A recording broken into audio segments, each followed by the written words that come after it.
And if you don't want to, that is, if you don't want to select this as E, that is, if you don't want to contract or delete this as, then you can also get the number of spanning tree by deleting any other as. Suppose this we have taken, okay, E. After contracting it and deleting it, if you delete it, you are getting this one, right? And if you contract it, this will be multi-as, right? This edge and then this vertex. Okay. Now, how many spanning tree for this graph? 4. Initially only we found it, and even if you are not able to find, again you can try this formula. That is, consider again you can delete and contract this edge from here and this edge from here. Okay, 4 will exist for this one and 4 will exist for this one. And if not, then again contract it. How many exist? This will be contracted and deleted. So for this graph, we got deleted this one, and after contraction, we got 3 multi-edges, right? And for this one, how many we got? After deleting, we got this tree.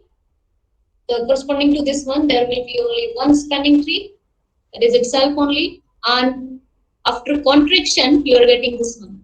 And if you look at this one and this one, how many you are? That is, these are isomorphic now. Yes, ma'am. So you can count twice.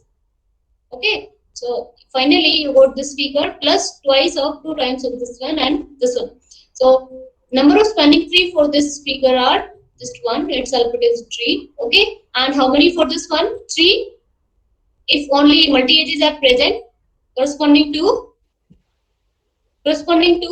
one multi-edge, there is one spanning tree. Another multi-edge, there is another spanning tree. Another multi-edge, there is another spanning tree. So there are 3 number of spanning tree exists for this graph.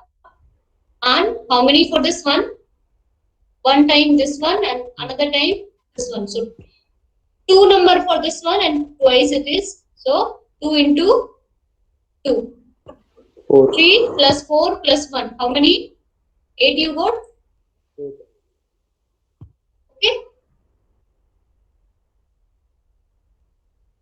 Got it? Yes, ma'am.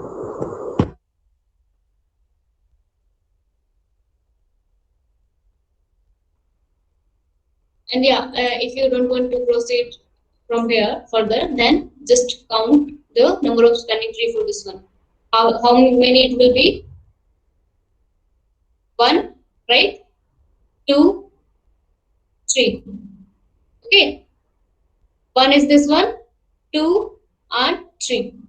Okay. And one more. 3 of this type. And that is this one. This one. Right? And now you can take this edge because this edge is involved in both these. So how many? 5 now. Now leave this edge, take this edge. So this will be remaining same as it is, as we did earlier. This one only. So 2 more spanning tree. So 3, 1, 2, 3, and 2 more involving this edge. This edge, this one. This edge, this edge. So how many? 5 for this one. And how many exist for this one?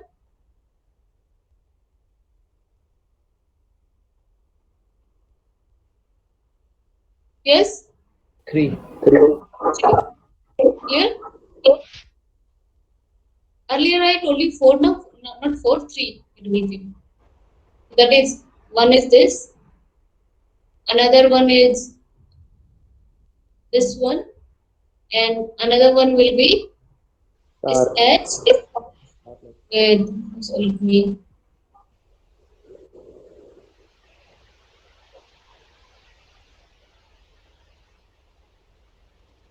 Okay, 1, 3 will be there. this one, already done, and one more. This edge will be there. This one, and this one. Which one? This one. Okay, Okay. 1, 3. Yeah, given 3. Yeah. So 3 of this type and 5 from this one. Again, you can just add over here only if you don't want to proceed further. If you don't want to use this edge compression formula again and again, right? So it's up to you where you want to stop. Okay, understood? So what we have done in this one, that was 2.2 theory. The number of spanning trees, this one, and one more computation is there, that is matrix tree computation. I will explain it how to count the number of spanning tree. Okay, so here it is the number of spanning tree for Z. It will be the sum of spanning tree for Z minus delta dash and spanning tree for contracted edge. Okay, and here you will choose that as E, that will not be a loop. Okay,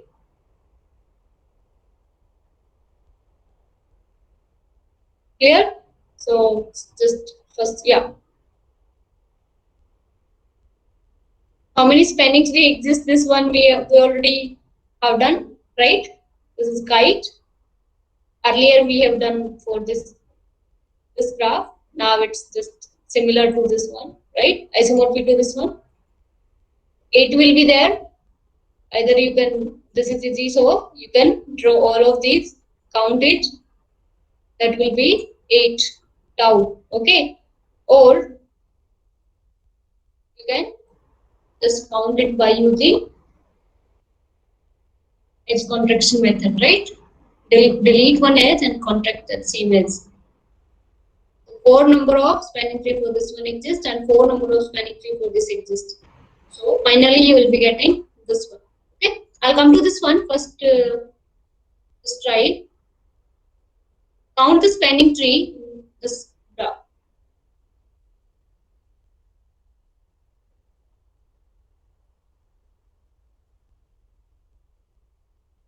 I take one edge, this edge, contract it, delete it.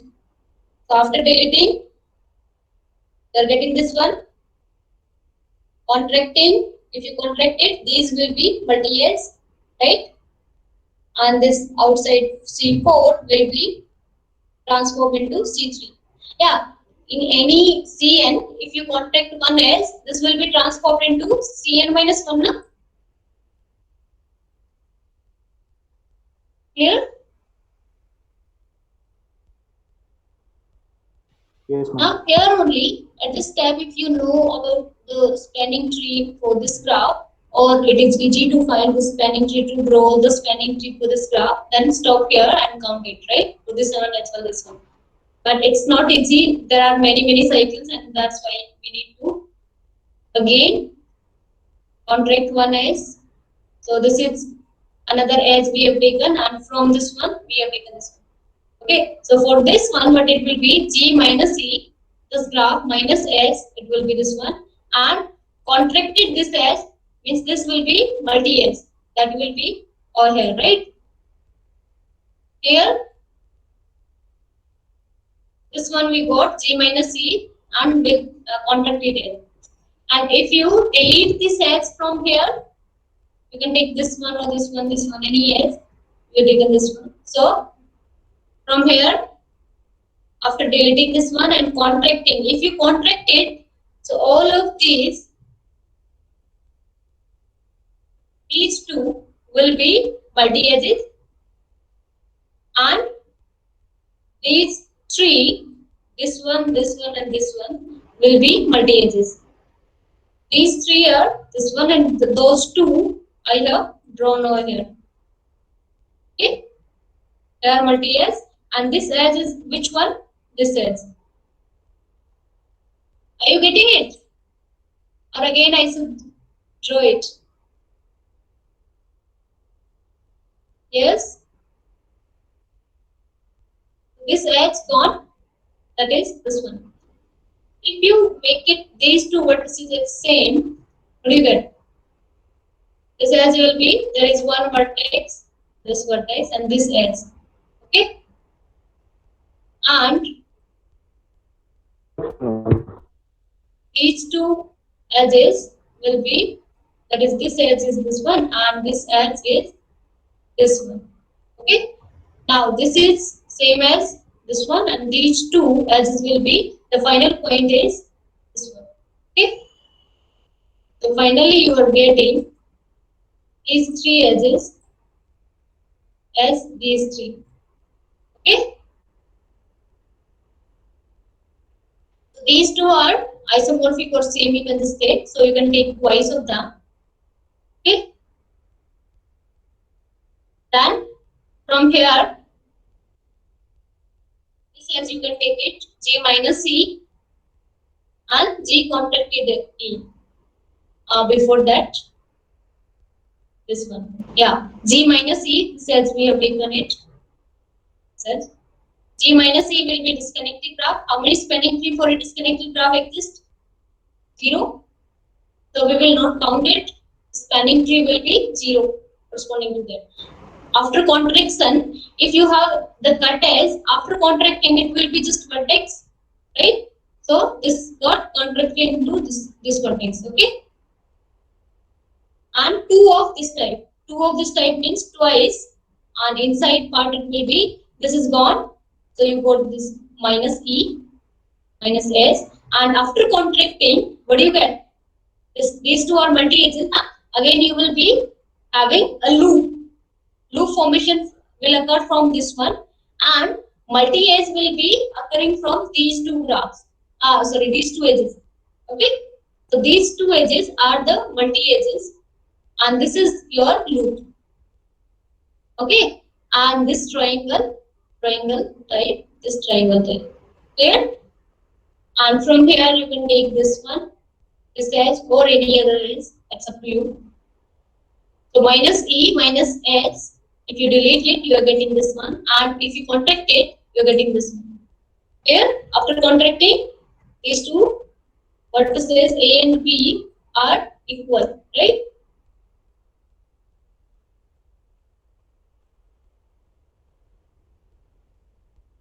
Here, now 2 of this one and twice, it was twice of this one, so it will be 2 of this kind. Now you look at this one, you got 1 and 2. These are same. So 3 number of this type of graph, and this is isomorphic to kite, right? If you pull this up, what do you get? You can transform into kite now. Isomorphic to kite, this graph.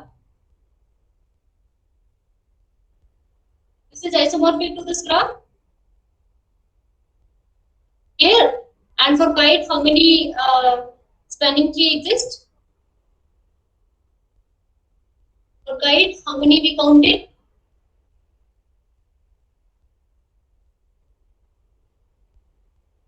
For kite, how many spanning tree we counted? 8. Okay, and for this graph, the number of edges equal to the number of edges.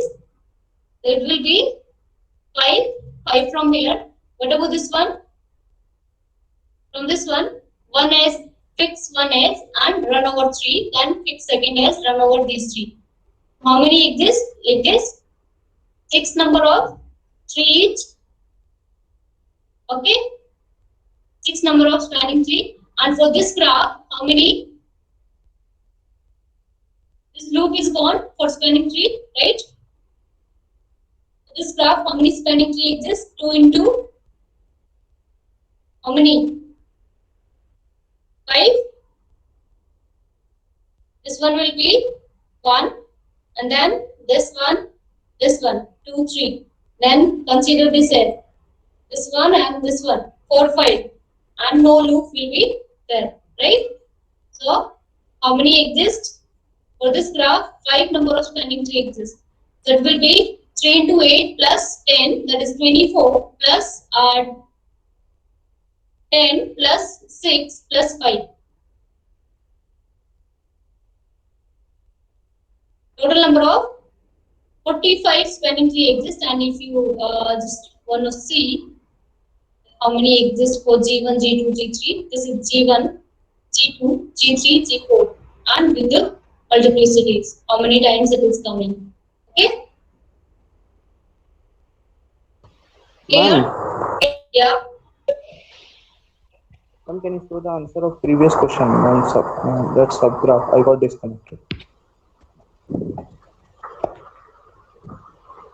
Yes, ma'am, This one. this one only. This one. No, ma'am, after that. Yes, ma'am, this one. This one only we have answered 45. Okay. Okay, ma'am. Okay. Ma'am, I have a doubt in And recursion part. Can you explain it yes, which one? again? Recursion, that formula recursion. Yes. Tell me. That formula recursion. Formula recursion. Okay. So that is just by getting the isomorphism, showing isomorphism. How we got this one? By showing isomorphism from G and these 2 points. That is G minus C and G minus G dot D. Okay. That's how we get it.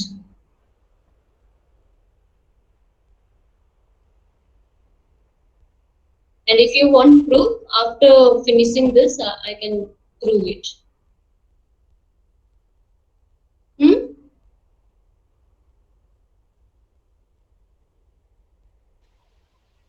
No, Next ma'am. is your matrix tree computation, and this is the easiest of all these three. And these, for this one, these should be a loopless graph. Okay, but this is an N. And Aij, you will form a matrix. And how you will form this matrix is Aij, the number of edges between Vi and Vj. And this matrix is what? Adjacency matrix now.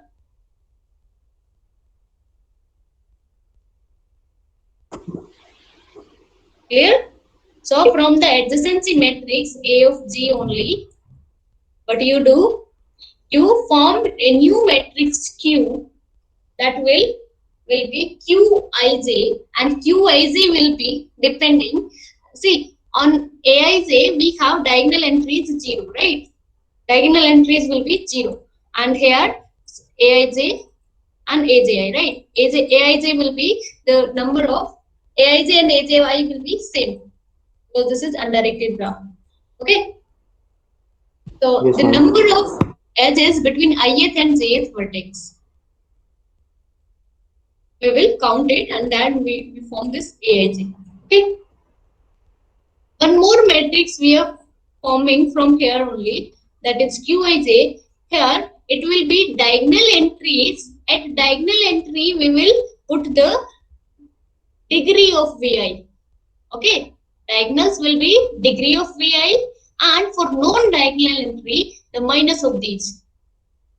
Okay. Clear? So Yes, ma'am. minus of Aij. So we got this as Qij. Now what you do from Q, again we are just trying to find one more matrix Q star, and how we are deleting one row and one edge. That is one column edge. Okay, that is ith row and jth column. If you are deleting it, then the, if you are, for example, you are just deleting first row and first here first row and first column to get Q star. Okay, then Q star will give you determinant of Q star will give you the number of trees of that is spanning tree corresponding to G. Okay, and how it is? Minus 1 raised to power if you are deleting ith row, that is one first row first column, then 1 plus 1, that will be minus 1 raised to power 2, and determinant of q star. And if you're deleting second row and first column, then it will be minus of, in that one you will find this you will get this determinant as negative. So this negative will make it positive. Okay, minus 1 raised to power 2 plus 1, that is 3, and determinant of q star. Okay, here we are just counting the we are trying to find the matrix q and q star. On the basis of q star is giving you the determinant. Okay, determinant of q star, and determinant of q star only gives you tau. And sometimes if you forget to mention this minus 1 raised to power I plus j, then don't worry, it will be plus minus na. Determinant will come either plus or minus. This is just making for positive, making it positive, right? So if it comes as minus 3 or 3, so then just take the modulus of that, and number of spanning tree will be 3. Okay. Yes, ma'am.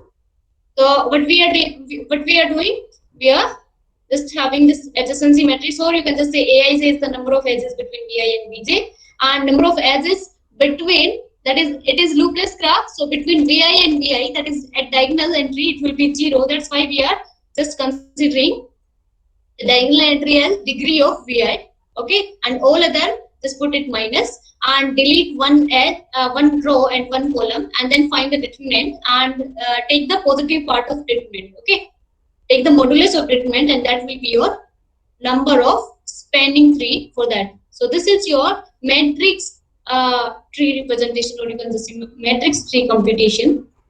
Okay. So by this one, how you are getting? Yeah, for this one, degree is 3, 2, 3, 2. So Q will be 3, 2, 3, 2. If you are just getting this A, B, C, D, writing this like this, A, B, C, D, right? So how many number of edges between A and B? 1. So minus 1 you will write. B and C, 1, minus 1 you will write. Again, B and, that is A and D. A and C 1, and A and D 1, minus 1. So there is only, I think this edge is not present, that is between B and D. So at that point it will be 0, otherwise it is minus 1 always, and sometimes it is 2. Not 2, this is your degree only. Diagonals are the degrees, otherwise you are having 1 edge, right? And you don't have any edge between B and D, that's why 0, 0. Are you getting it? Yes, ma'am. Yeah. Now you delete any edge, that is any row, any column, this one or this one. You get this one, right? And find the determinant, that will give you your, the modulus of determinant will give you number of spanning tree. Okay. Yeah. This matrix tree computation is useful whenever you have number of vertices is at most 4, up to 4, or up to 5. Why is it so? If you have 6 or 7 number of vertices, this will be 7 by 7. No? After deleting it, you will be getting 6 by 6. Right? Then determinant of a matrix of 6 by 6, it will be very time taking. Right? So the easiest part is this one, but in all the order matrix, that is all n number of whatever n number of vertices are there, then what you can go for edge contraction method. Okay, that is for from G you transform G minus E and G dot E, G contracted with E, and then calculate the spanning tree for G minus E, G deleted E and G contracted E, and then sum it up, you are getting the number of spanning tree for this one. Okay, clear? Yeah, this is your exercise. This graph is given using matrix tree theorem. That is, matrix tree theorem means matrix tree computation. This is the same theorem we did. Means we have the same statement for this theorem. Find the determinant of the matrix. Find the matrix first whose determinant will be this one, and then compute this one. That is, determinant is same, right? So first you will find Q. In this one we have many edges, right? Between every two vertices, right? Except this one, B and D. So B and D will give you -1, otherwise it will be more than 1 and then negative of that. Okay? And at diagonals, it will be degrees. Okay? Delete any row and column. Find the matrix Q star and take the determinant. That will give you number of spanning tree. Okay? That is tau of. Clear? And how you got Q star is the matrix whose determinant is equal to this one, because -1 raised to power. If you delete ith row and ith column only, that is same row and same column, first row, first column, second row, second column, or you delete in such a way that I plus j will give you even number. Okay, then it will give you +1 only, right? So determinant will be same, right? So this is the matrix. I stop here. Thank you all.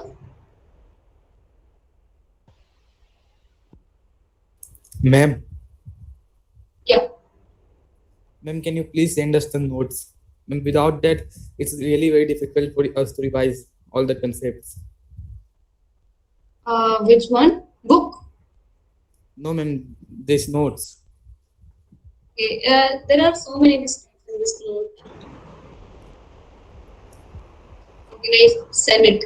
I just prepared it from the book only, na? Yes, ma'am, but again, ma'am, it's in IGT, ma'am, there are so many concepts. Ma'am, it will be easy for us to revise from the notes. And please. Let me see. This can be done. Okay. Okay, ma'am, thank you. Okay, thank you all.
Am I audible, all of you?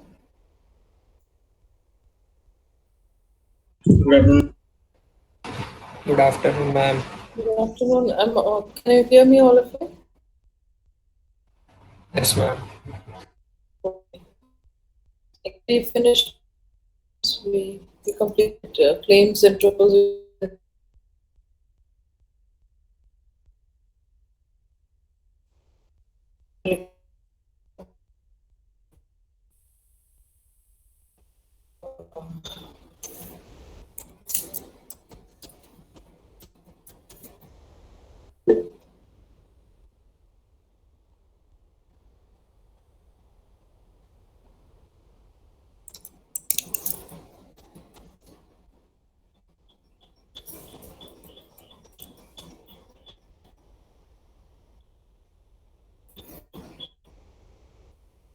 Give me a moment. Okay, so the next chapter that we will discuss is ethics.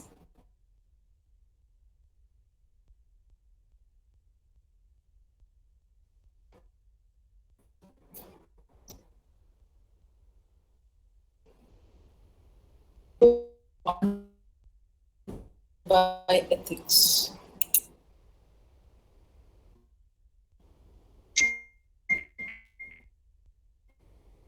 Could you please ethics?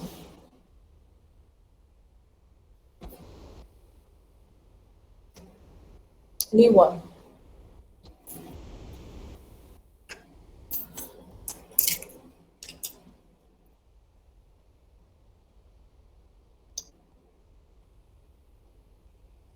No one?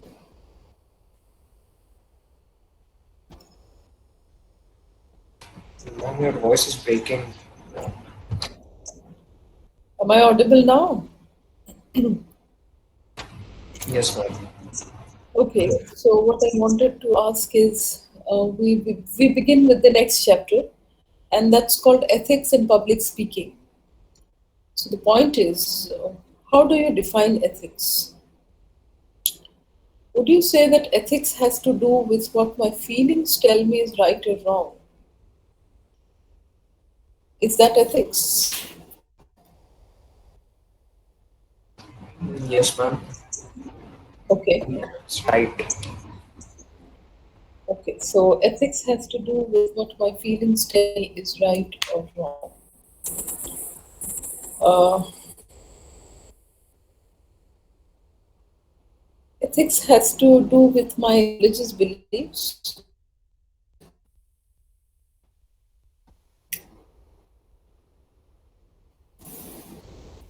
Does ethics has have something to do with my religious beliefs?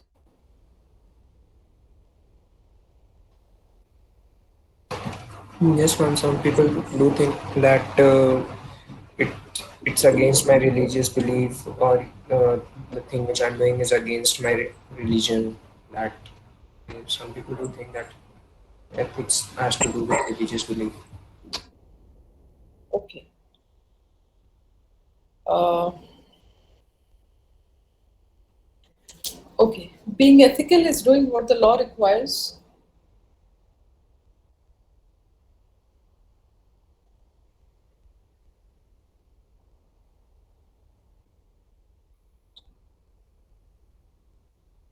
Being ethical is doing what the law requires.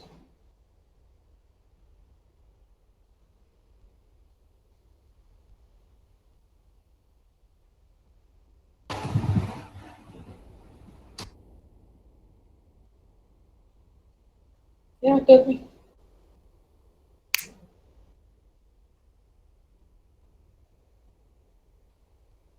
Being ethical is what is doing what the law requires.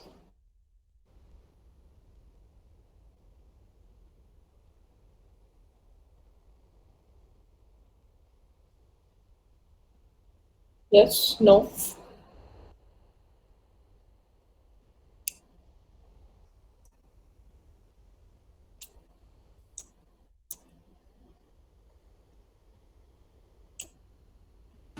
Yes, ma'am.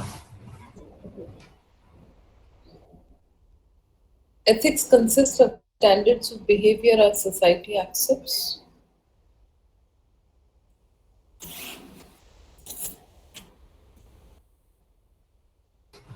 I don't know for that one. Okay. So coming to the first one.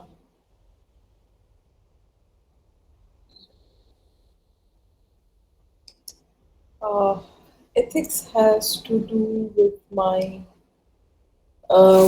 has to do with what my feeling is telling me is right or wrong.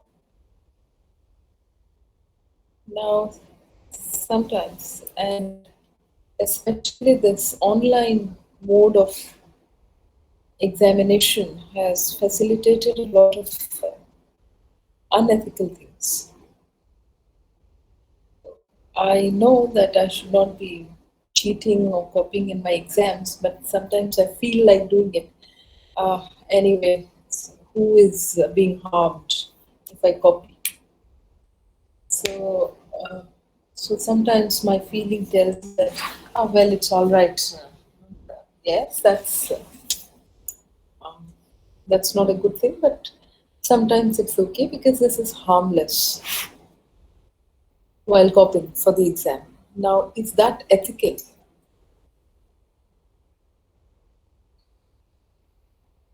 Because your feeling tells you to do something.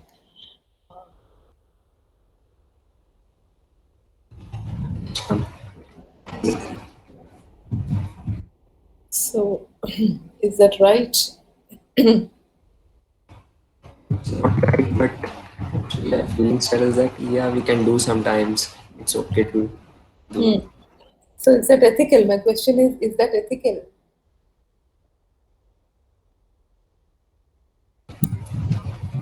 No, actually, no. Okay. Now, ethics has to do with with my religious beliefs. Now, those who are eating animals, those who eat animals, must be aware of two ways of killing an animal. You know that there are two ways in which an animal is killed for food. Yes, ma'am. What are the two ways, Gurman? I know for a chicken, 2 days. Okay, what are the two ways to kill a chicken for food? Sorry, What are the two ways to kill a chicken for food? one which mostly the Muslim religions follow, and one we do follow. What is that called? Jat and halal. Halal Yes, and ma'am. khatta. Yes, These ma'am. are the two ways in which you kill an animal for food. Yes, ma'am. Well, I don't prescribe any of them, either of them, because I feel that both of them are unethical. Killing animals for food is an offense, is unethical. But given the two ways, I think all of you know how you perform halal or what jhatka is. Do you know the two methods? Can you distinguish between the two methods of killing?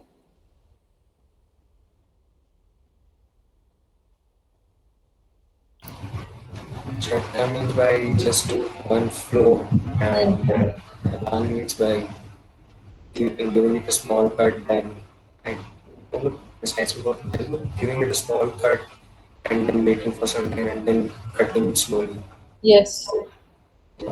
Okay. Yes. Correct. Right, Gurman. So jhatka is just quickly snapping off the head from the torso. So the central nervous system is snapped from the body, and the animal gets an instantaneous death. What happens in a halal is that's more of a religious way of killing an animal. So you slit the animal by the neck very slowly, reciting the religious verses and allowing the entire blood of the animal to come out. So the blood of the animal oozes out of the body, and you wait, you give time for that. And in the meantime, you slowly slit the animal by the throat, reciting the verse, the religious verse, and in the meantime, the animal is screaming and crying of agony. It's agonized, it's in pain, and it is a very prolonged way of killing the animal. So the animal dies eventually, but in a very prolonged way. So the entire process takes a lot of time. Now, these are the two ways of killing an animal for food. I don't prescribe any, but given a chance, which would you allow, or which kind of meat would you eat? The one killed by halal or the one killed by chatka?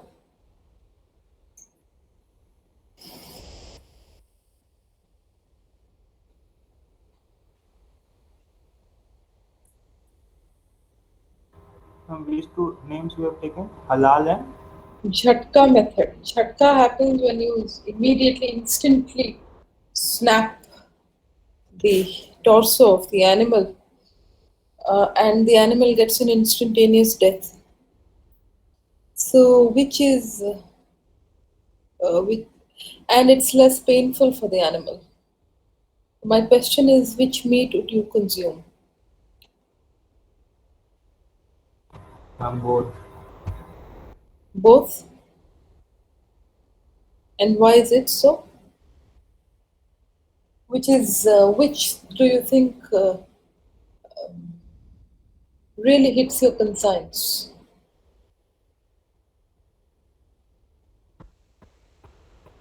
Ma'am, instantaneous.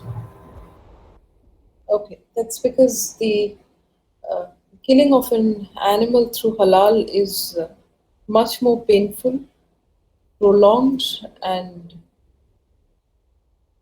extremely agonizing for the animal.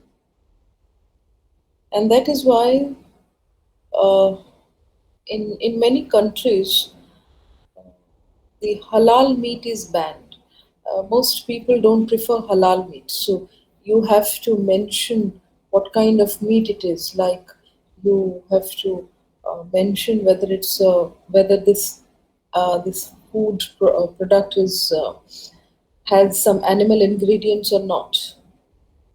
Similarly, you also have to mention on meat whether this is halal meat or not. That's because some people consider halal meats uh, not very halal, I mean, not very pious. They feel that halal meat comes out of excruciating pain by the animal. So they don't prefer to consume halal meat. Yes, so this is also so halal is what my religious belief prescribes me. So is that ethical? Coming back to this, is this ethical? No, ma'am. Being ethical is doing what the law requires. So some places, some countries, it is acceptable. It is legal to stone a woman who has committed adultery to death. That is legal. Now, is that ethical as well? So being ethical is doing what the law requires. So the law in my country requires to stone a woman to death if she has committed adultery. But the same law doesn't go for men.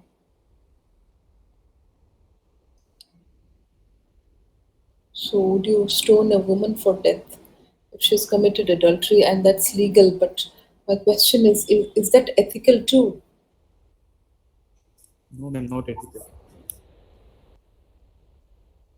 Okay. So, ethics consists of the standards of behavior our society accepts.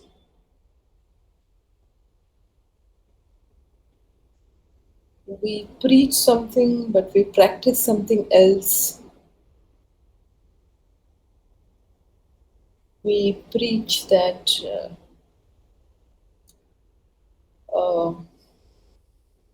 that girls are, women are at par with men.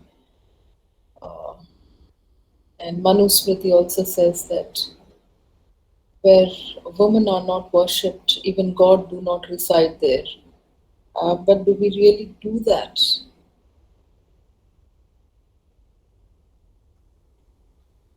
at our places, in our homes? Do we really do these kind of things at home?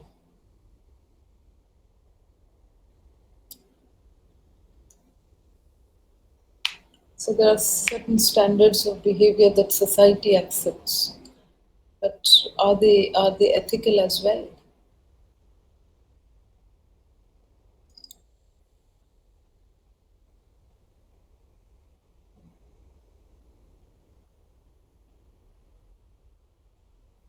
Are they ethical? Or you can simply tell me that I don't know what the word means. I don't know what ethics means.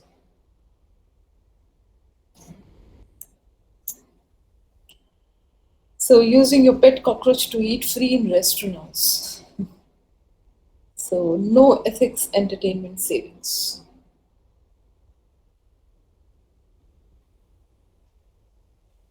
But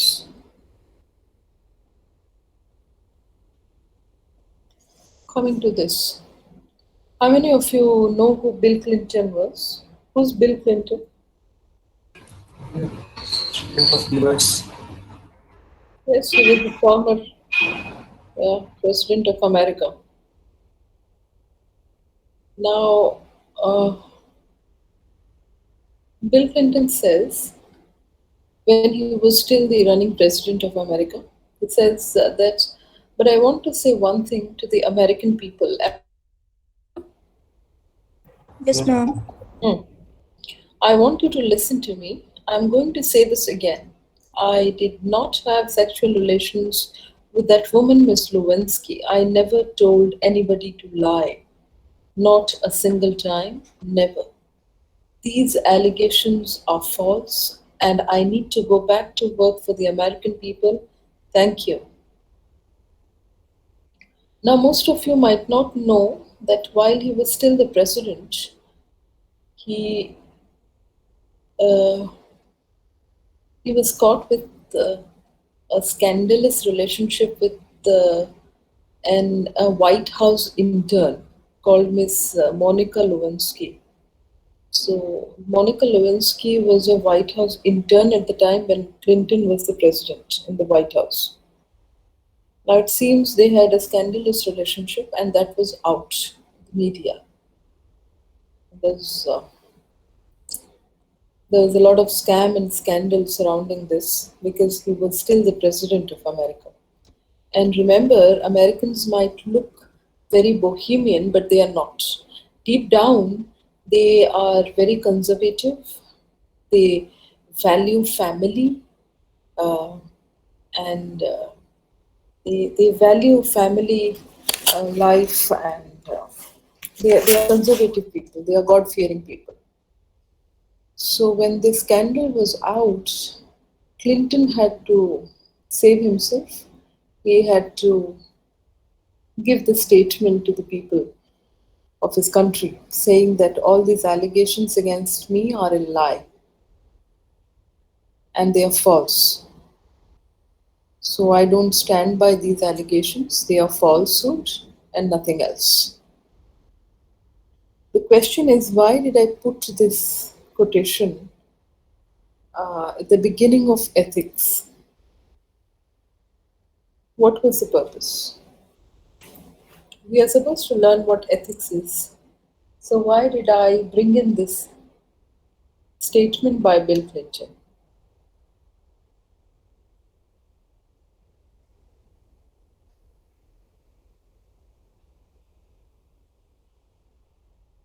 Any idea?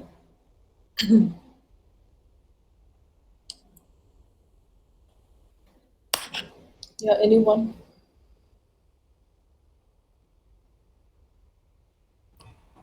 Because right lied.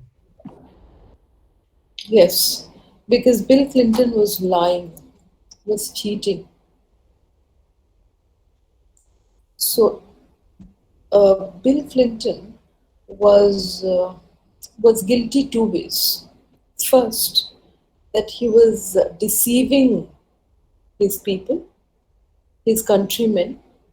Second, being on a responsible position. See, he was a president.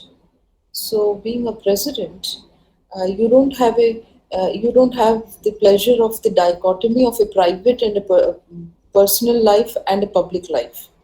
Your entire life is public, is out there for the people. So when you are into the public arena, into the public sphere, you have to stand by things uh, which seems to be right, morally correct, because there are a lot of people who look up to you.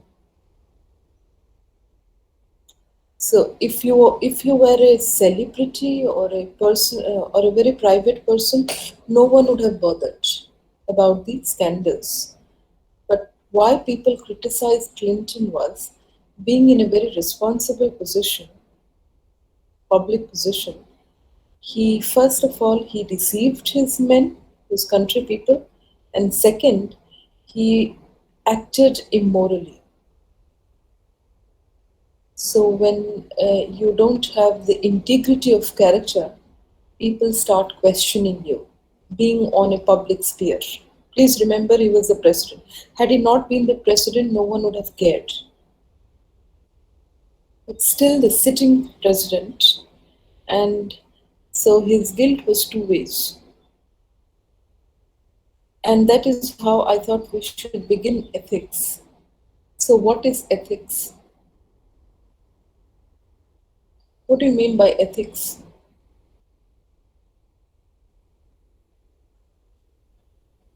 How do you define ethics?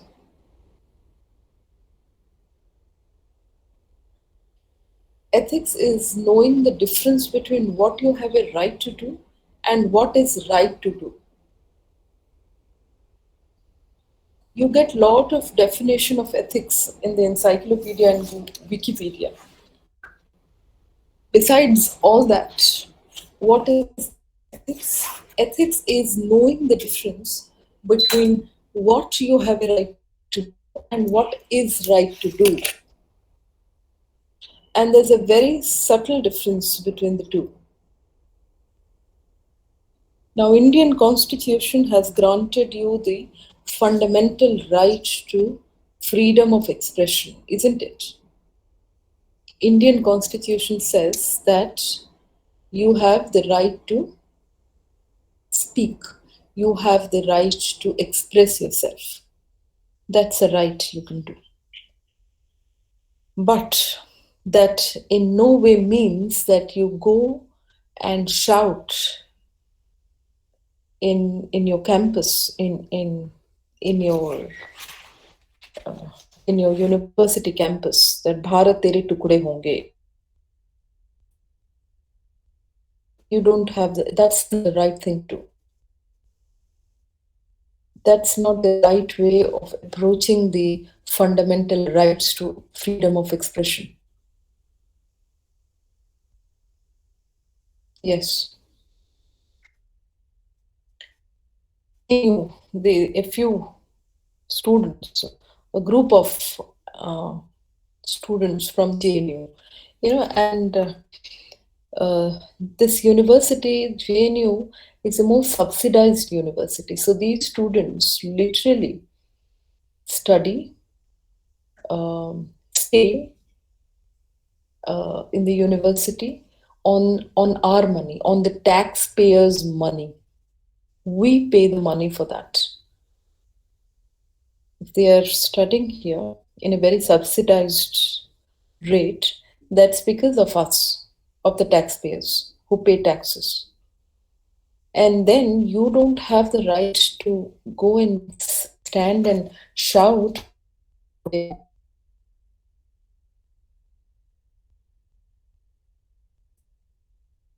knowing the difference between what you have a right to do and what is right to do.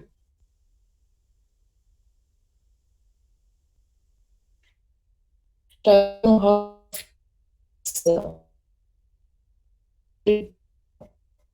MF Hussain.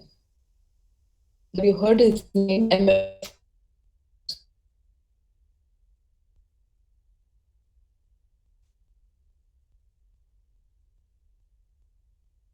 paint.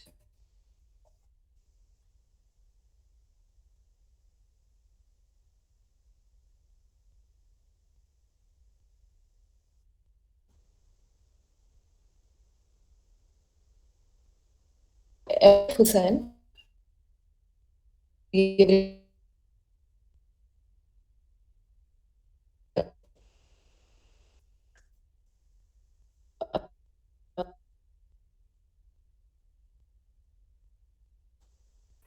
Ma'am, your voice is breaking. I don't know, my bandwidth is really good, so. Okay, am I audible now? Okay. Yes, ma'am. Okay. So I was asking about how many of you know who MF Hussain was. MF Hussain was the so-called legendary painter of India. So-called. I don't know. I don't consider him as one. So he painted our goddesses, Saraswati and Durga, and all our goddesses. But he painted them nude. He painted all our goddesses nude. And when a group of people, Ma'am, that Makbul Fida Hussain, something like that. Yes, Anisha. So when a group of people opposed this, saying that you are offending our goddesses, there were another group of the liberals, so-called liberals. They said, well, he has the right to express himself and you can't choke him. You can't choke his freedom to expression. He has all his artistic license. He's an artist. You can't choke him. This is what the liberals said. But you'll be shocked to know that when he painted his own mother, when he portrayed his own mother, he portrayed the bust of his mother and the entire. Ma'am, your voice is breaking. Not Nishikant. Okay, Nishikant, do whatever you want to. Now, am I audible? Yes, ma'am. Yes, ma'am. So when he portrayed his mother was covered from head and below. Nothing was visible except the face, not even her hair. And then this man portrays our goddesses nude, and then his advocates, so-called liberals, come and say that, well, it is his freedom to expression.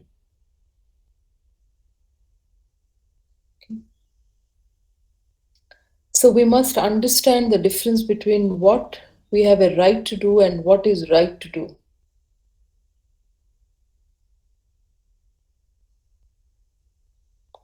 We simply can't run on an agenda.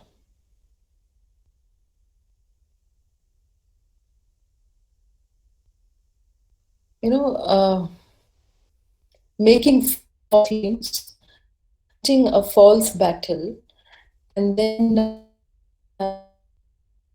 about serious issues. how many of these left liberals talked about the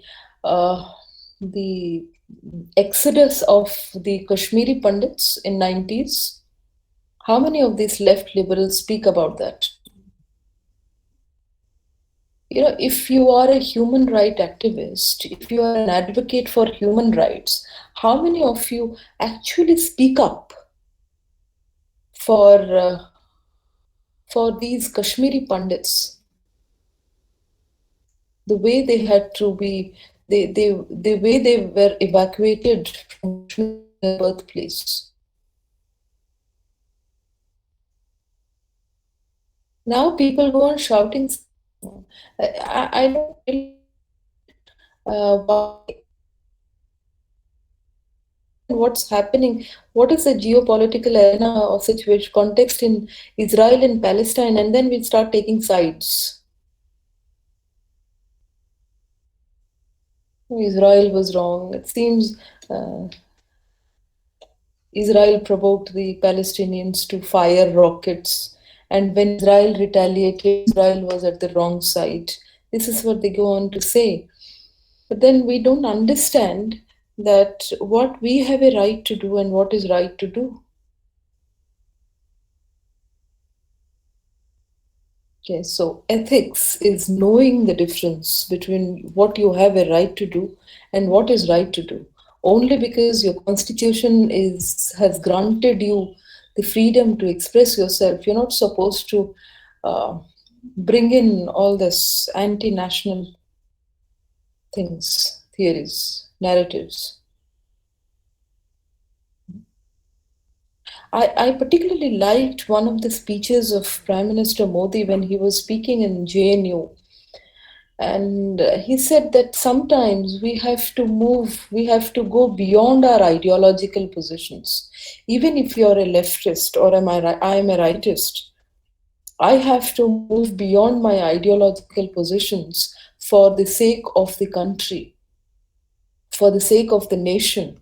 So it's nation first. So sometimes we have to move beyond our ideological positions and think what is good for our nation. And that is exactly what the freedom fighters did. That is what the freedom fighters did. When they were fighting the Britishers, they had they had a common enemy. So in spite of their differences, the ideological differences, their enemy was one. So it is nation first.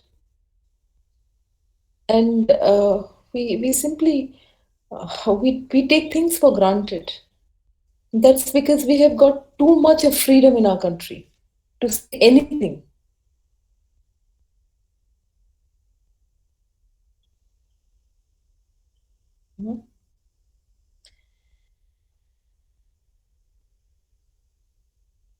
Because you don't know what it feels when you live in exile, what it feels when you are uprooted, when you are derooted. So we are very comfortable, we are very cozy with, and we feel that we can do anything, we can say anything, and get away with it, with all our false narratives. I'll send a message to Anisha, and I want Anisha to forward it to your group, your WhatsApp group. Read that. I think it's very pertinent. You must read that. How they manipulate the entire information, how they present it before us. If you know this woman, Arundhati Roy, and she's written a book called God of Small Things. I read it long back when I was doing my post-graduation, and I studied in a university which was predominantly, which was dominated by the leftists.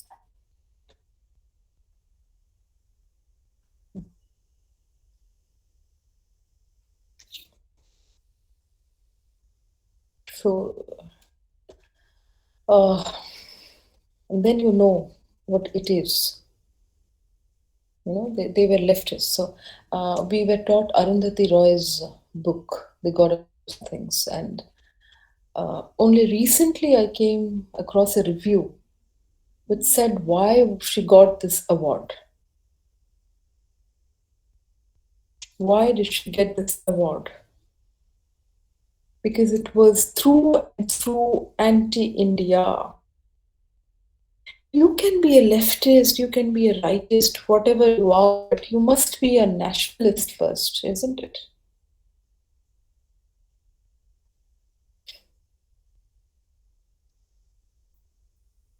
I think so. You must be a nationalist first.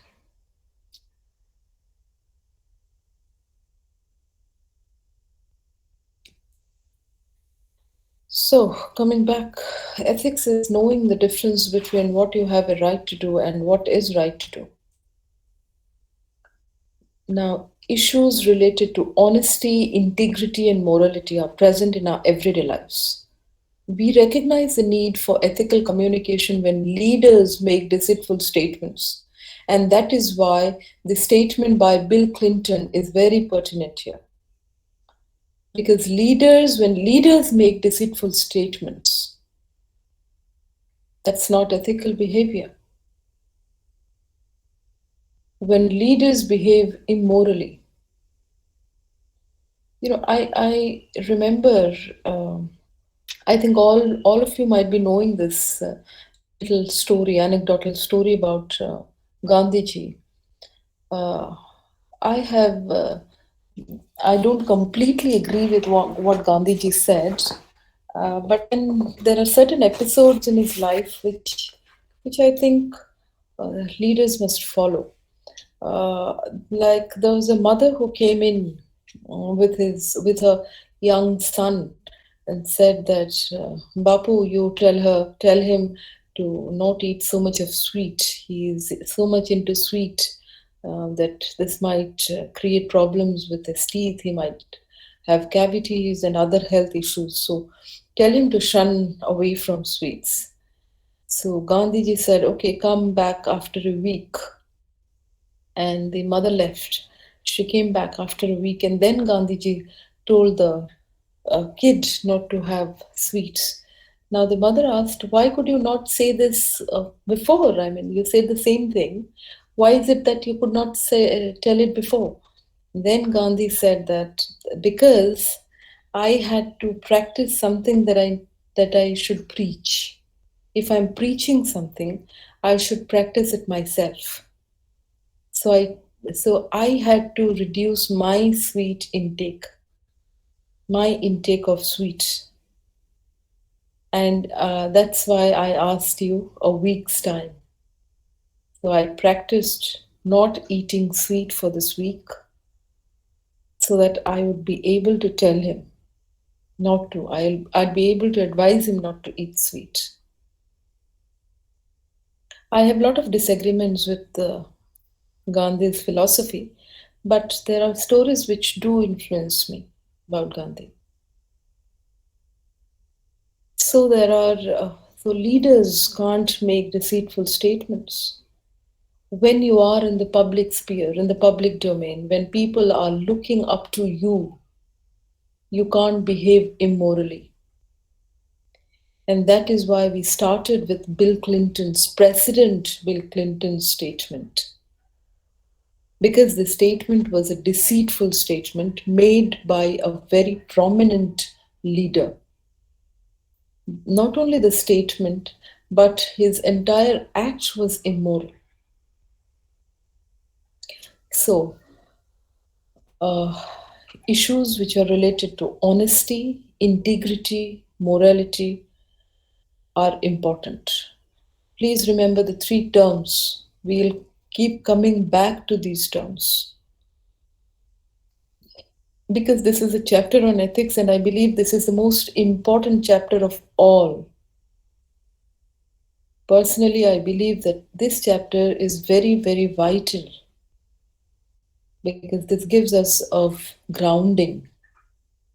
It's your ethics, it's your value system which gives you your identity, because it is your value, it is your ethics that that compels you to make a decision, make decisions in life. So values are very important in life. You get all the information on the websites, on internet, but values is something which needs to come from your family, from your friends maybe. So you have to infuse the values within. And that is why personally I believe ethics is the most important chapter of all.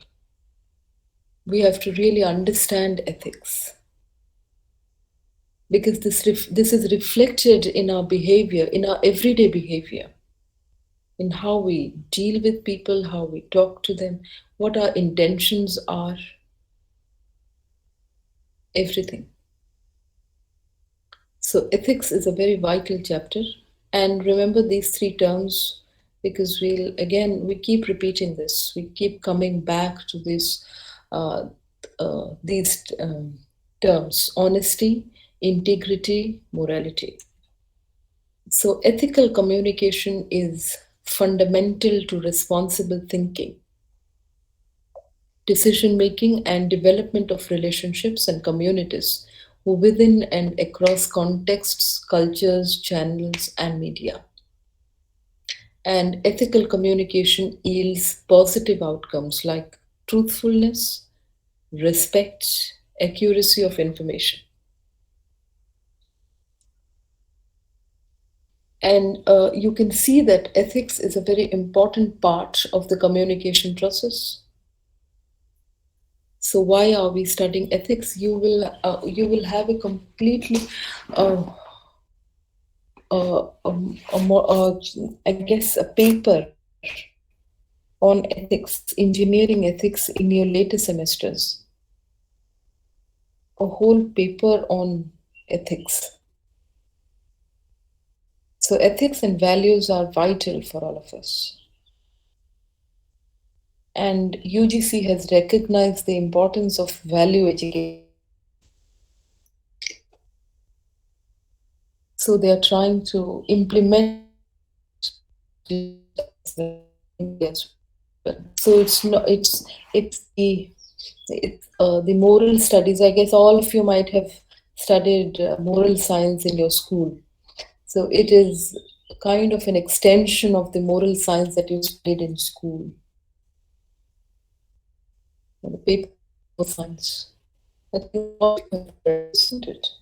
Moral education, moral science, whatever you call that. Because we feel that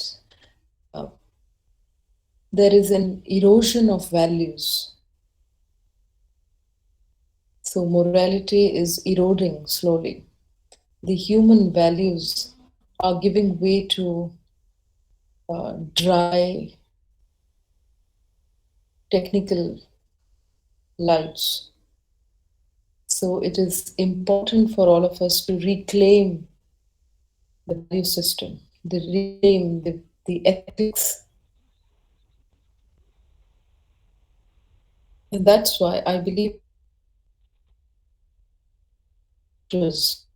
of dire syllabus of the entire course, ethics.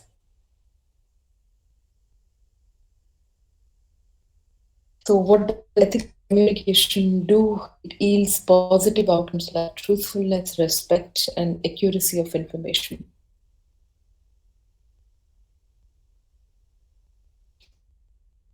I want 4 or 5 volunteers who would give a little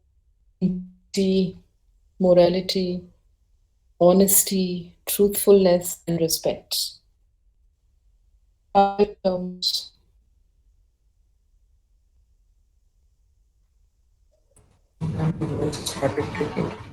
Yeah, 5 terms being elucidated in the class.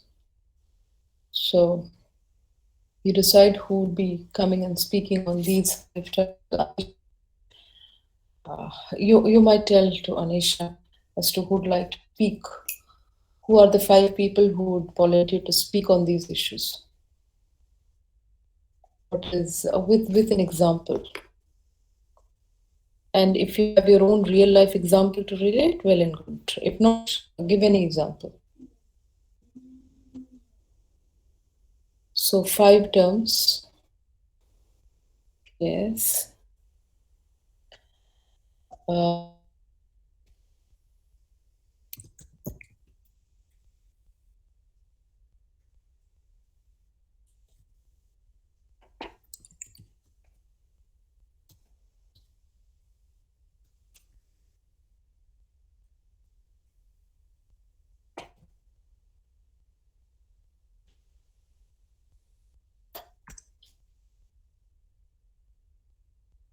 5 terms.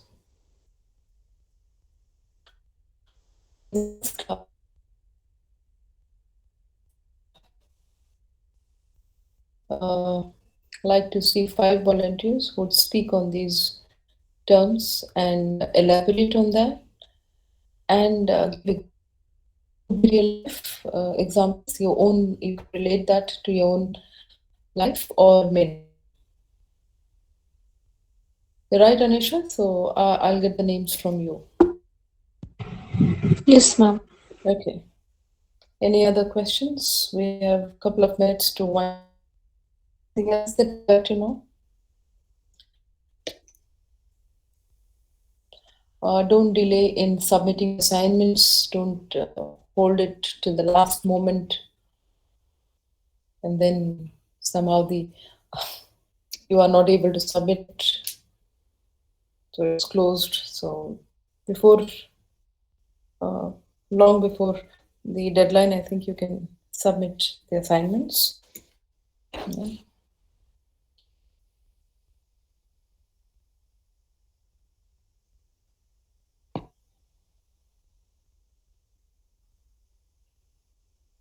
Cryptocurrency, for the assignment, are you given the area on that?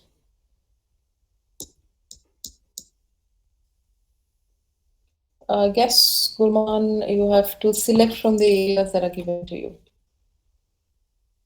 Select 3 possible areas. If you can relate cryptocurrency to trade or other thing, then well and good. Okay, do that.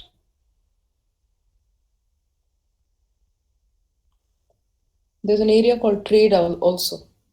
So if you can relate that to trade, yeah. So I get 9 statements. For each topic, there would be 3. If it can be a policy claim, you see, because I've told you, and you also know what's policy claim, and so if you want to.